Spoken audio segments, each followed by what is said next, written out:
Welcome to the learners group.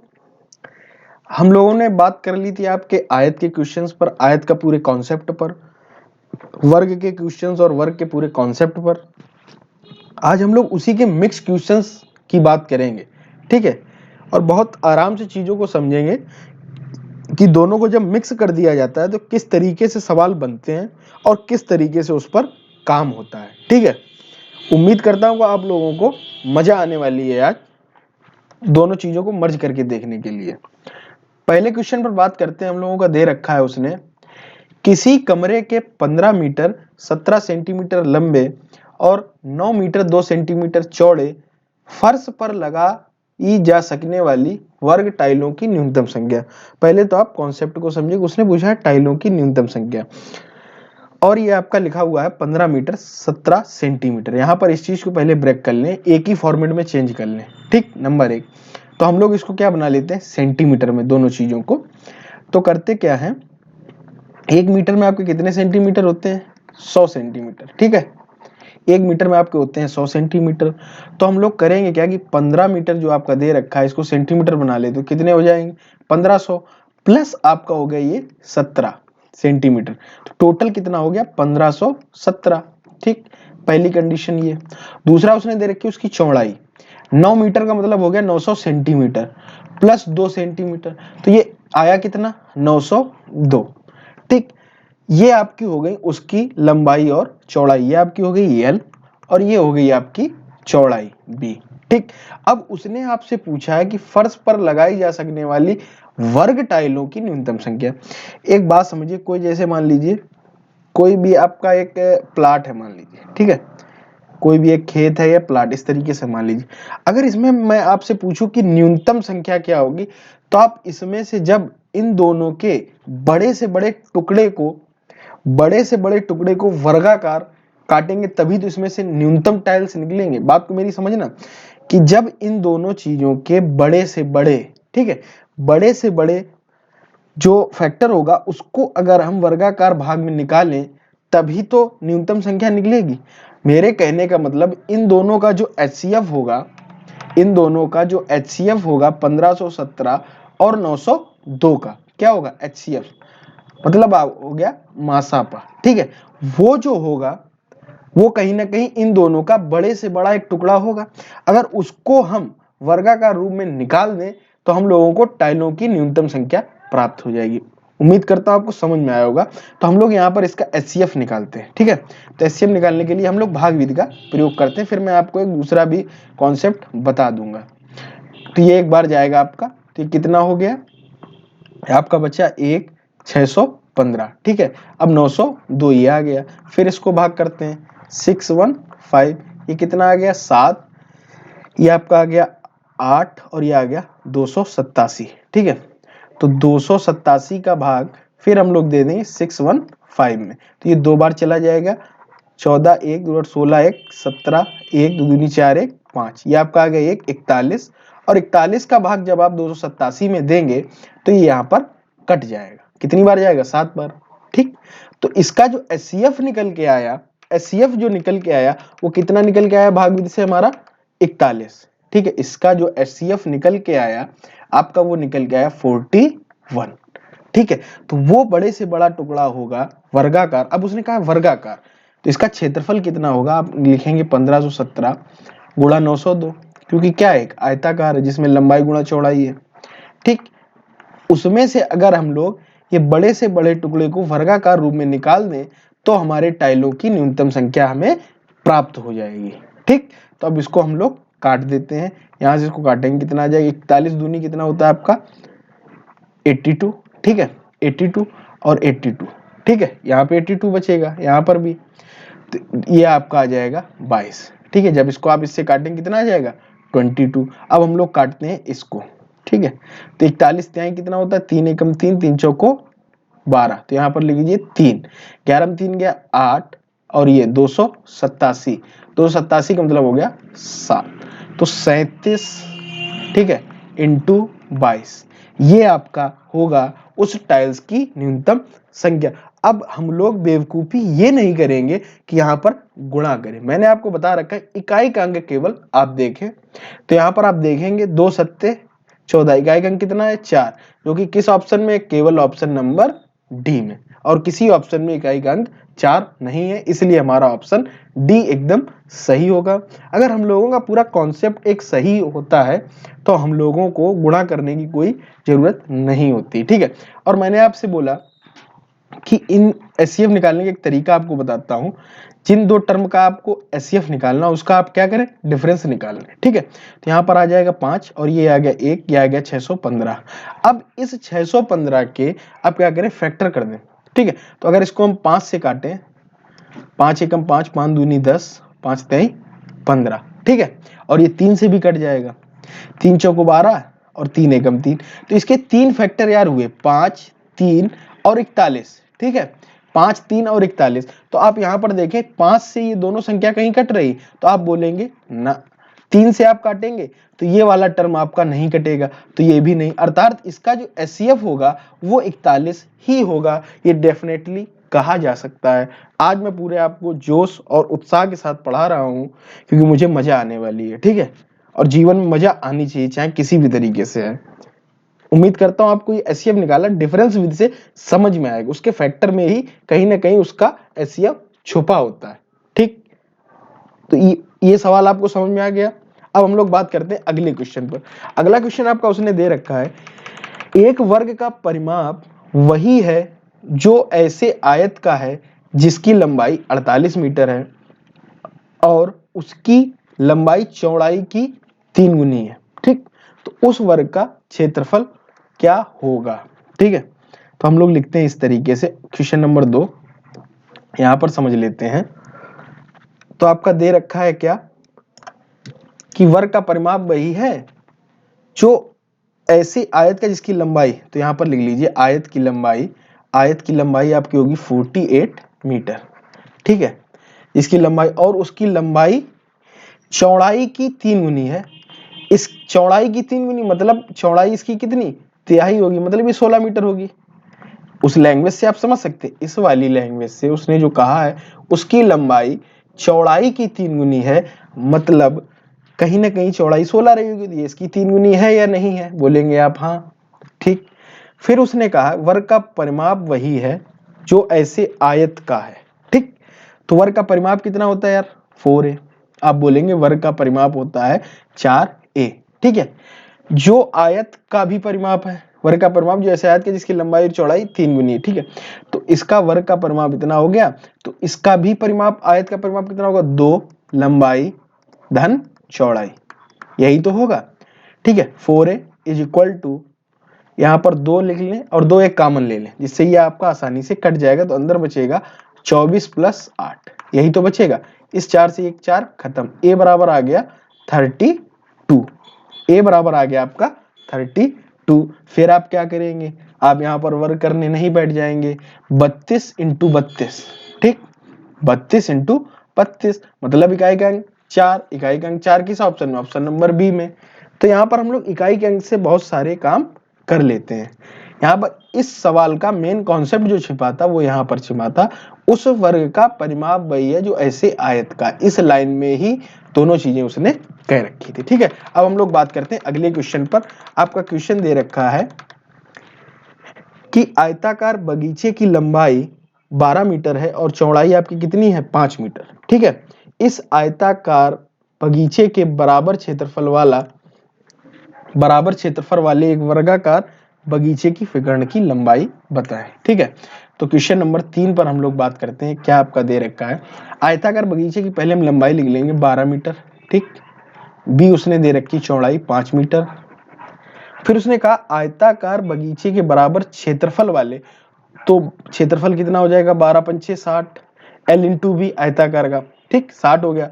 उस आयताकार बगीचे के बराबर क्षेत्रफल वाले वर्गाकार बगीचे के विकर्ण की लंबाई ज्ञात कीजिए, वर्गाकार बगीचे की विकर्ण की लंबाई ज्ञात कीजिए। तो विकर्ण आपका कितना होगा, वर्गाकार विकर्ण a√2 होगा, ठीक। ये दोनों उसके बराबर होंगे, कहां से हम लोगों ने समझा, यहां से, कि इस आयताकार बगीचे के बराबर क्षेत्रफल वाले एक वर्गाकार बगीचे की विकर्ण की लंबाई बताएं। ठीक, ठीक है, कुछ गलत कर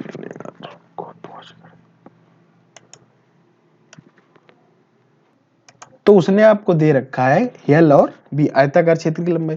फिर उसने आपसे कहा है कि आयताकार बगीचे के बराबर क्षेत्रफल वाले, मतलब यार एल बी बराबर क्षेत्रफल वाले एक वर्गाकार बगीचे, यहीं पर इसको पॉज करिए, यहीं पर समझिए, एल बी बराबर उसने इस सेंटेंस में दे रखा है आपको ए स्क्वायर, तो एल बी यहां पर कितना हो जाएगा 60, और ये कितना हो जाएगा ए स्क्वायर।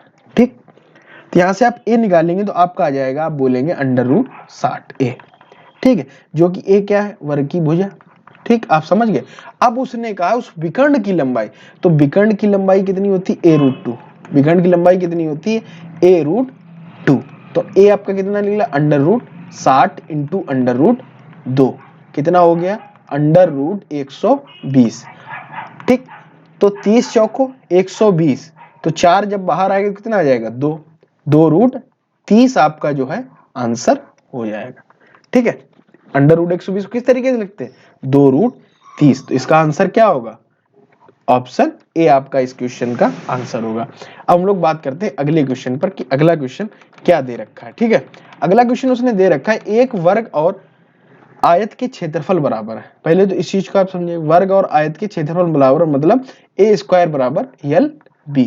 ठीक है, आयत की लंबाई वर्ग की भुजा की लंबाई से 5 सेंटीमीटर अधिक, उसने ये कहा आयत की लंबाई वर्ग की भुजा से। ठीक है, तो आयत की लंबाई जो यहाँ पर होगी वर्ग की भुजा से 5 सेंटीमीटर अधिक मतलब a+5, ठीक, अधिक उसकी चौड़ाई b, उसकी चौड़ाई वर्ग की भुजा से 3 सेंटीमीटर का मतलब a-3। ठीक, क्या आप लैंग्वेज समझ गए, और इस इक्वेशन का आप फॉलो करिए। ठीक, अब देखेंगे किस तरीके से, तो ए स्क्वायर बराबर आपका हो जाएगा, यल आपकी हो गई a+5, ठीक, और यहां पर हो गई a-3। ठीक है, तो ए स्क्वायर बराबर यहां पर कितना होगा, इसको अंदर गुणा कर दीजिए, ए square plus 5a minus 3a और माइनस 15, ए स्क्वायर से ए स्क्वायर क्या हो जाएगा, कैंसिल आउट हो जाएगा, ये कितना बचा 2a बराबर आपका आ जाएगा यहां से 15, 2a बराबर कितना आ गया यार 15। ठीक, 2a बराबर 15, और आपसे उसने पूछा क्या है, आयत का परिमाप ज्ञात कीजिए। तो अब हम लोग यहां से a बराबर 15/2 7.5 करके ना निकाले, मैं आपको तरीका बताता हूं। आयत का परिमाप यार होता क्या है, थोड़ा सा बताएं आप लोग। आयत का परिमाप आप बोलेंगे परिमाप 2l + b, 2l + 2b, यही तो होता है, दो बार लंबाई जुड़ी होती है, दो बार चौड़ाई। तो हम लोग करें क्या कि यहाँ की देखिए 2a की वैल्यू निकली है, यहाँ अगर दोनों जगह हम लोग 2 का गुणा कर दें तो हमें ये बटे में निकाल कर नहीं करना पड़ेगा, तो इस तरीके से कर दें, 2l = आपका हो जाएगा 2a + 10। ठीक है, 2b = 2a - 6, दोनों पक्षों हमने क्या किया 2 से गुणा कर दिया।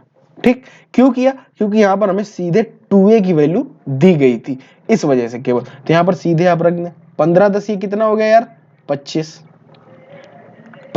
ठीक, और यहाँ पर 2b कितना हो जाएगा आपका हो जाएगा 15 - 6 मतलब 9, 15 - 6 मतलब 9, वो यहाँ पर रख दीजिएगा आप, तो कितना हो जाएगा 25 + 9, परिमाप कितना आ जाएगा आपका 34 सेंटीमीटर, जो कि आपका आंसर होगा ऑप्शन नंबर डी। इस चीज को कुछ स्टूडेंट नहीं समझ पा रहे हैं मैंने क्यों कर दिया क्या, अगर आप उस तरीके से भी लगाएंगे ए बराबर आपका यहाँ पर 7.5 निकलेगा, फिर आप यहाँ पर यार रखोगे, फिर 2 से मल्टीप्लाई करोगे, उन सब चीजों से बचने के लिए हमने इसको सीधे ही 2a के ही रूप में बना लिया। ठीक, उम्मीद करता हूं आपको समझ में आया होगा।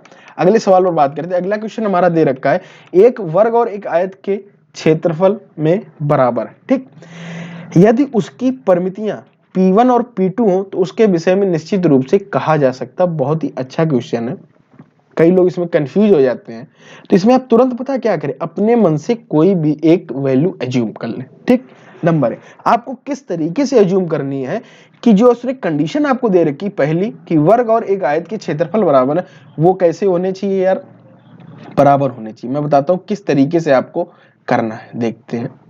जैसे मान लेते हैं हम, मान लीजिए वर्ग है, ठीक है, तो हमने किया क्या 2, ठीक, और इसको मान लिया 2, ये मान लेते हैं ये वर्ग है, तो वर्ग कितना हो गया 2 दूनी 4, वर्ग का क्षेत्रफल होता है मतलब भुजा स्क्वायर, तो 2 दूनी 4। ठीक, अब हमने इसका आयत को क्या करें, आयत की हमने भुजाएं मान ली कि ये चौड़ाई 1 मीटर है और ये आपकी कितनी है 4।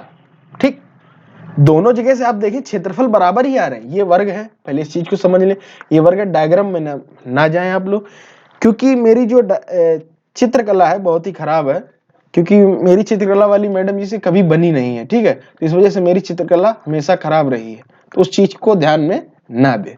ठीक है, तो आप यहाँ पर देखें दोनों कंडीशन जो उसने बोली है यहाँ पर, एक वर्ग और आयत के क्षेत्रफल बराबर है, 2 दूनी 4, 4 एकम 4, मतलब LB, और ये हो गया भुजा स्क्वायर, कोई दिक्कत नहीं। अब उसने आपसे बोला यदि उसकी परिमितियां क्रमशः P1 और P2 है तो किसके विषय में क्या कहा, परिमाप इन दोनों का निकाल लें। इसका आप बोलेंगे 4A, मतलब 4A मतलब हो गया P1 कितना आया यार 8, P2 कितना होगा 2 लंबाई धन चौड़ाई, मतलब 4 + 1।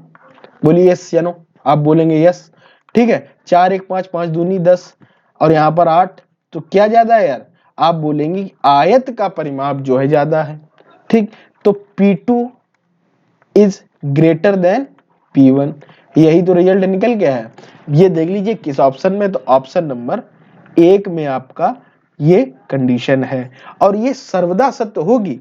एक बार आप निकाल लीजिए इसको, याद कर लीजिए, या तो कभी आप पेपर में कंफ्यूज हो, तुरंत अपना दिमाग के घोड़े दौड़ाए, तुरंत वैल्यू ज्यूम करें, रटे कुछ नहीं, सीधे आप निकाल लें, स्पष्ट देखें। ठीक है, क्योंकि प्रत्यक्ष को प्रमाण की आवश्यकता नहीं होती, इसलिए अपने ऊपर कॉन्फिडेंस रख के तुरंत निकाल के दिखाएं। अब हम लोग बात करते हैं अगले क्वेश्चन पर। माँ की आंख, अरे बात करते हैं अगले क्वेश्चन पर। आपका अगला क्वेश्चन दे क्या रखा, उसने दिया है कि एक वर्ग और आयत दोनों के परिमाप कितने हैं यार, 48 मीटर है, और दोनों के क्षेत्रफलों में 4 वर्ग मीटर का अंतर है, तो आयत की माप मीटर में बताइए। मतलब उसने आयत की आपसे दोनों भुजाएं पूछी। ठीक, बहुत ही सही सवाल है, ज्यादा अच्छा भी नहीं है मेरे लिए। वर्ग और आयत दोनों के परिमाप 48 मीटर, मतलब 4A = 48, और आपका 2L + B = भी 48, यही तो वो बोल रहा है आपसे। ठीक, दोनों के क्षेत्रफलों में 4 वर्ग मीटर का अंतर है, मतलब कहीं ना कहीं A² - LB = 4। ये दूसरी कंडीशन से बोल रहा है, ये आपकी पहली कंडीशन, और ये आपकी हो गई, ये हो गई दूसरी कंडीशन, और ये आपकी हो गई पहली कंडीशन। ठीक है, तो यहां से आप क्या करें, ए निकाल दें तुरंत। तो ए निकालेंगे, कितना आ जाएगा, यहां से ए निकालिए आप, 12 आ जाएगा, 12 चौक 48। ठीक है, वो यहां पर रख देंगे, कितना आ जाएगा 144 - LB = 4, और यहां पर अगर हम इसको घटा दें तो 140 = LB। बोलिए यस या नो, आप बोलेंगे यस। और यहाँ पर L + B कितना दे रखा है, L + B निकलेगा 24, तो का उधर से भाग दे दिया, और LB हम लोगों को पता चल गया 140। ठीक, इतना आप लोगों को पता चल गया। अब किस तरीके से निकले अलग अलग LB, या तो यहाँ से L = 140/B रख के यहाँ पर रख दीजिए, तो वहां पर स्क्वायर बन जाएगा, या आप क्या करें L + B का होल स्क्वायर लगाएं। ठीक है, होल स्क्वायर, इस तरीके से क्या हो जाएगा, L² + B² + 2LB, यही तो बनेगा। 196 गलत हो जाए, कैलकुलेट हो जाएगा फर्जी, हम तो वैल्यू धर दिए वो थोड़ी सीधी, और कैसे नहीं, अरे तो हम लोग यहाँ पर करेंगे किस तरीके से, आपको बताते हैं कि यहाँ से सीधे आप क्या करें, L की वैल्यू निकाल लें, 140/B निकलेगी, वो आप क्या करें यहाँ पर रख दें आपकी पहली इक्वेशन पर। देखें किस तरीके से, L + 140/L = 24। ठीक है, L + 140/L = 24। ठीक है, ये यहाँ पर क्या हो जाएगा, गुणा, तो L² + 140 - 24L = 0। ठीक है, अब क्या करें आप, L² - 24L + 140, इस तरीके से लिख सकते हैं। अब आप सीधे क्या करें, 140 कैसे फैक्टर करें जिनका योग 24 है और गुणा करने पर 140 है, तो आप बोलेंगे 14 और 10। ठीक है, 14 और 10, तो आप किस तरीके से करेंगे, L² - 14L - 10L + 140, यही तो होगा 0। यहां से L निकालें आप, L - 14 and minus 10 L minus 14 equal to 0। तो यहाँ पर कितना निकल के आएगा, यल की दो वैल्यू निकल के आएंगी 14 और 10। ठीक, अब यहाँ पर आप यल की कोई भी वैल्यू ले लें और आप बी की वैल्यू निकालें तो 14 ही 10 आएगी, क्योंकि यल प्लस बी कितना दे रखा है यार, आपको 24 दे रखा है। चाहे आप 10 मान लें तो ये कितनी हो जाएगी 14, अगर आप इसको 14 मानेंगे तो ये कितनी होगी 10। इसलिए हमारा ऑप्शन कौन सा सही होगा, ऑप्शन नंबर 3। अब इतना करने की जरूरत भी नहीं थी, जो बच्चे थोड़ा सा दिमागी हैं वो इतना सब नहीं करेंगे। मैं बताता हूँ क्यों, आपको दिखाते हैं किस तरीके से। चलिए ऊपर चलते हैं थोड़ा क्वेश्चन पर, तो उसने कह क्या रहा था। उसने कहा था आपसे एक और आयत दोनों के परिमाप बराबर, तो आप दोनों के परिमाप यहीं से ऑप्शन से चेक करते हैं। ठीक, आपने जैसे इसका परिमाप देखा कितना होगा, एक वर्ग और एक आयत के। ठीक है, यहां तक आप कर लेते, मान लीजिए आपने यहां तक कर लिया। ठीक है, यहां तक आपका हो गया, यल प्लस बी बराबर 24 और यल बी कितना हो जाता है आपका 140। देख लेते किस ऑप्शन में ऐसा हो रहा है। तो आप देखते 20 4 24, लेकिन 20 चौको 80 खत्म, या ऑप्शन से 18 6 24 18 चक्का 108, गुणा पे ये नहीं आ रहा, ये भी नहीं होगा। ये आप देखें 14 10 24, 14 इंटू 10 140, अर्थात ये ऑप्शन सही। तो कुछ चीजें हम लोगों को ऑप्शन से भी मजा आती है, करने में मजा आनी चाहिए, चाहे ऑप्शन से करें चाहे आगे से करें चाहे किसी भी तरीके से करें, सवाल के आंसर पर हम लोगों को पहुंचना चाहिए। ठीक है, आशा करता हूं ये आपको सवाल समझ में आए होंगे और बहुत ही आप मजा आ रही होगी, आप इस टाइप के सवालों को बहुत ही जल्द से जल्द लगा पाएंगे और तरीकों को आपने समझा होगा। ठीक है, तो इसी साथ जुड़े रहिएगा लर्नर्स ग्रुप के साथ, और चैनल को लाइक शेयर और सब्सक्राइब जरूर करते रहें। मिलते हैं अगले वीडियो में आपके समांतर चतुर्भुज के कॉन्सेप्ट के साथ। ठीक है, चैनल नहीं बोलना चाहिए मुझे।